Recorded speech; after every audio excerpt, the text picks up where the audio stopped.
In this video, I'll show you how to find your Robinhood Bitcoin wallet address. First, open the Robinhood app and go to the Bitcoin page. Robinhood's current crypto transfer instructions say each crypto has its own unique deposit address. And for Bitcoin, you can find it by selecting Receive on the Bitcoin detail page.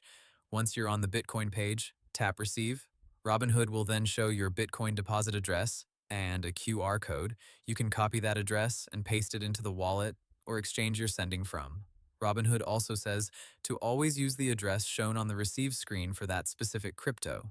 One very important thing to remember is this: do not send Bitcoin to a Robinhood withdrawal address you may have used before.